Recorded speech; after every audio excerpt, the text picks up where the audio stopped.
Social shit, you know what I'm saying? Like, just some social shit for everyone, you know what I'm saying? Like, I made this be myself, so hear me. Woo! I mean, like, we can pull that clown shit away. There's some real shit for you. I'm spazzing right now, so listen, let's go. Yeah. It's in their bones, the thugs and harmony for the love of the money. Then fall victim for the cookie, then turn pussy, it's lonely. You said you hold it down when life get rough, we're here now, so show me. We move them losses to them wins. Heavy pounds, we make it ends meet. Converse of only few who make me feel like I be 10 feet. Yo, what's going on, people? We're back with another match reaction. Oh man, this one's actually a funny one still. This one's actually a funny one because obviously, you know, as we know, Liverpool winning 2-0 against Brentford. Two late goals from a player who I would say outside of the 50 odd, 40 odd thousand people who go to Anfield, you know, every week, the ones who travel every single week to away games and stuff like that, I would say, yeah, about 40 to 50 odd people, 50,000 odd people want this guy to go. they fully want this guy to go, and with good reason as well. But listen, we're not here to crash it on Darwin Nunez. Look, 2 goals off the bench when Liverpool didn't even look like scoring. If I'm being totally honest with you, you know, absolutely shambolic display in front of goal until Darwin Nunez came on. 2 good finishes as well, by the way. I will definitely say that 2 very good finishes, especially the second one. I like the second one. It seemed like there was a bit more composure in terms of the finish and everything like that. Something that the Liverpool players were lacking, you know, before he kind of came on and did his thing. Hilarious because, you know, the first kind of chance would we say that he got when he first came on was that header, and he just got it completely wrong. I don't know what he was doing. The Nunez lovers will probably tell you he was trying to head that back to someone, which is probably a stupid idea to do, you know, in that situation anyway, when you should be going for goal. And if he was going for goal, that was horrible.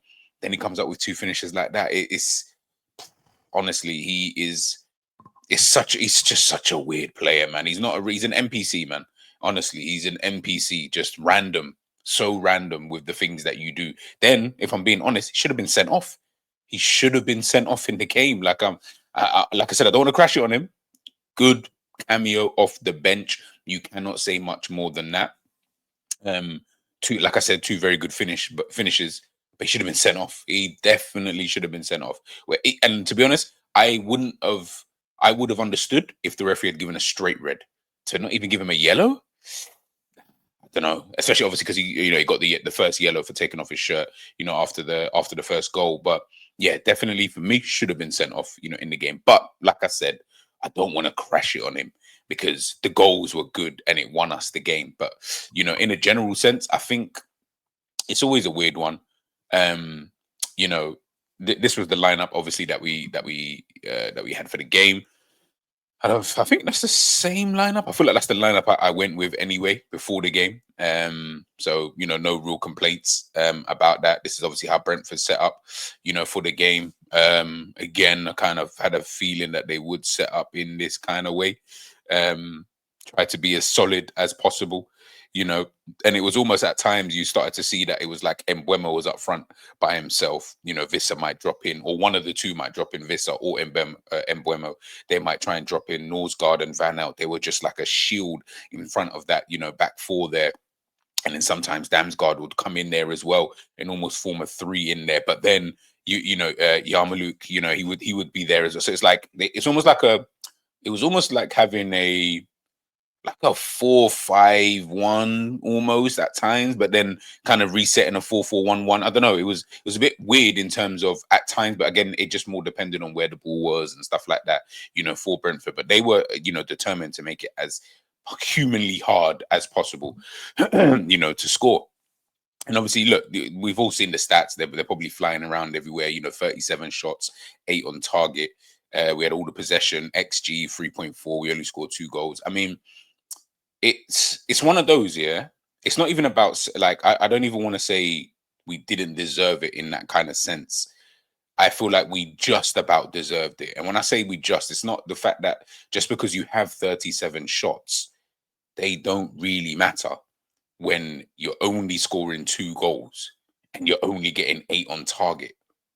You know, that's not very good, if I'm being totally honest with you. You know, that ratio not really looking, you know, too good, if I'm being, what's that, 4, it's coming up close to 5 times more shots than we had on target. That's a lot. And considering you know, we had 37 of those, so only a few of having 5 times more. I'm not gonna sit here and be like, oh my goodness, yeah, we were just the best team. I don't really feel like it was like that. I feel like 2 teams had their game plans.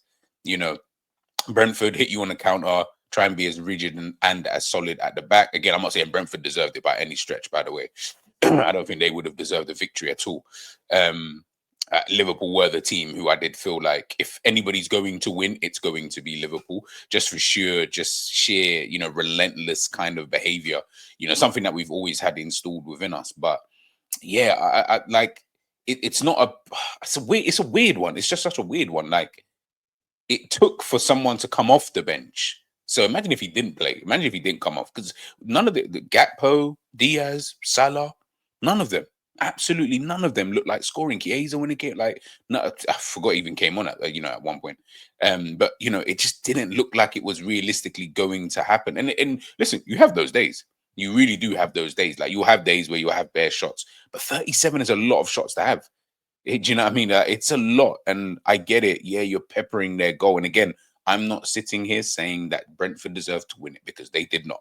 I'll tell you for free, I'm definitely not in that camp. I'm not going to be the negative one in that kind of regards. But yeah, I don't look at it as we fully deserved it like that. I just think that if you have that, if you're that wasteful in front of goal, then why would you deserve to win?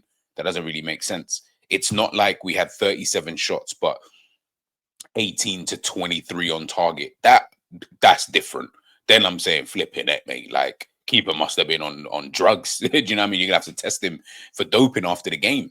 But it wasn't really like that. Like I said, you almost had 5 times more shots on target. Like, that's a lot of shots off target that you're having.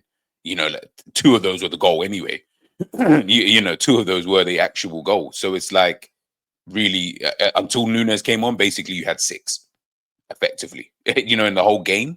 Take away his 2 shots, 35. Again, 5 times more.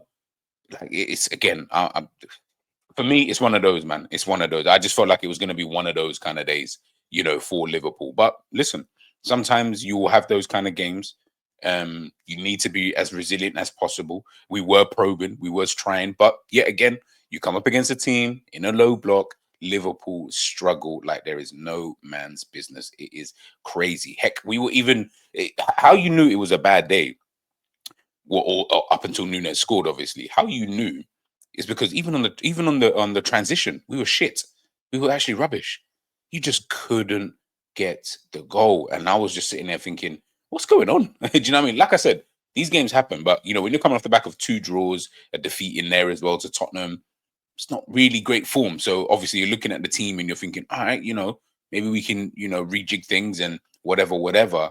But it's just, what I don't want is Slot to fall into that clock category of, don't just keep playing the same way. Do you know what I mean? Because if you keep doing that, it might not work. And if it doesn't work, then what do you do? Do you know what I mean? You know, I had the show the other day about, should Slot, you know, potentially trust the squad more. Elliot coming on, who I thought Elliot was pretty decent when he came on. He gave us that extra little bit of he just gave us maybe a bit more energy, I would say, when he came on. Like, it wasn't really tired legs, someone that we've already seen what he can do. It was like a different proposition for Brentford, I felt, when he came. I didn't feel like he was amazing or anything. But it was just, obviously got the assist, which is really good. But it was just more something different. And I feel like you're going to need to trust somewhat. If we're not going to sign anybody, and if that's the route that we're going to try and go down, then I feel like you're going to need to try and trust some of these players a little bit more. But hey, I'm not the manager. He's got the victory. You know what I mean? He's the only one who can talk and say whatever it is that he kind of wants to say. But yeah, I saw this. Liverpool, the first side to have 20 plus shots in 4 consecutive Premier League away games since Manchester City in November 2014. 24 versus Tottenham, 22 versus West Ham, 23 versus Forest, 37 against Brentford. We only beat West Ham and Brentford. So, you know what I mean? Like I say, having all these shots is great, but you know what I mean? If they're not all equating to wins anyway. So in my head, I'm like, I don't really care. I'd rather you have less shots and get them to be as clinical, but then you need someone clinical to finish those. And unfortunately, we don't really have that. Our 37 versus Brentford is the most in a Premier League away game since the 16-17 season, at least. And Darwin Nunez finally made 2 of them count. That's so crazy, man. Honestly, so wasteful, you know, from Liverpool. It's annoying. It's annoying. It is very, very annoying. And, you know, obviously, listen, look, Darwin Nunez came up trumps today, you know, and with all the slack I give him, the fans give him, and, you know, social media gives him, you know, if anybody needed that goal, it was definitely Darwin Nunez, you know, so big up to him. I'll be honest, man, big up to him, because for him to get those 2 goals, you know, and win it for Liverpool at a time. And I said it, you know, in my tweet, I said, it's crazy how Liverpool's attack looks trash, and you bring on the trash, and guess what? He cleans up.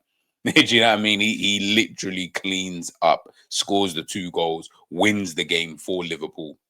You know, and it's one of those stories, isn't it? Like, it's almost like I should have put a bet on it, because I was thinking it in my head. Like, I was like, I bet Nunez is just going to come on and bag. But you know, when we're just not having any luck in front of goal, but I should have known if anybody was going to score, man, it was always going to be, you know, Darwin Nunez. And before I kind of head out of here, obviously, you know, one of the players obviously who was playing was Mohamed Salah, and you know, quite a few people obviously had quite a lot to say in regards to his performance. I thought he was meaty. He created chances though. That was the maddest thing. Like, he was creating chances in the game, but he was like, it was just normal Salah. Like, I didn't feel like his performances were any different. Add a goal or an assist to this, and it's kind of the same Salah that we've kind of seen for quite a long time, if I'm being totally honest with you. So yeah, I wasn't like, yeah, 5. I'd say if I had to give him a rating, like maybe like 5, like 5. Yeah, 5. Like, it was just an average performance. Again, he was a part of being wasteful. In terms of, you know, not scoring, but he created chances though. He was creating. He's got 1 big chance created, but 7 key passes in there. He was creating chances, man. He was creating chances for his teammates, man. So it was just one of those, man. But listen, ultimately, another average performance by him. And it's another game as well where he's not scoring, he's not assisting. So of course, there's going to be that conversation. I already know the YouTubers are going to be having a field day with this. I saw some of the comments that some people made, obviously during the game and stuff like that, in regards to him. But yeah, I thought he was average to shit. Do you know what I mean? Like I say, him, Diaz, Gakpo is probably the better forward, if I'm being honest. And it wasn't that hard to do, but he was probably the better. Was it him or Diaz? I don't know. Now I'm even thinking again. Was it really Gakpo? You know what? Nah, Gakpo and Diaz on the same level, man. They both kind of fluttered in and out of the game, you know, kind of thing. But again, it was just about wrong decision. The decision making again in the final third was like, bro, what are you lot doing? What are you lot doing? But again, this is what you're going to get with these guys. Fortunately, unfortunately, you know what I mean? You're going to get an injury-prone guy. You're going to get the guy who can't score to save his life. And today happened to be the day that he would obviously revive his whole life. You'll get the guy who's been on fire, but then when he goes missing, you're looking at the other players like, oh, can somebody step up? And fortunately, like I say, we're just lucky that it was Darwin Nunez today, because if it wasn't him, Jesus Christ, the inquest would have been mental. What, dropping points? And at the time of this video, Arsenal winning 1-0 against Villa. Lord knows how that ends up, obviously, but hopefully it ends with a defeat to Arsenal. But if not, it's like, Jesus Christ, like, they're still right behind us. Do you know what I mean? They're not that far. I know we've got a game in hand, but I don't really care about games not played. I'm more concerned with where we're at this current moment in time. So yeah, listen, look, good for Liverpool getting the victory. Another game against a low block team. Liverpool struggle. That is definitely going to be a problem, I think, if this continues, which I think it will anyway, towards the back end of the season. If we don't somehow get it rectified or sorted out. There was one thing I was even saying to the guys in the group was, if you watched Brentford, especially that second half more so, in that second half, one of the things that I noticed was that Brentford were just walking, well, not even walking, they were able to pass the ball through our midfield like it was hot knife through butter. I'll be honest with you. It was so easy, for them to be able to do so. And I kept thinking that, like, I think it was. I don't even want to get it. I don't even want to get his name wrong. It was not even Nordsgaard.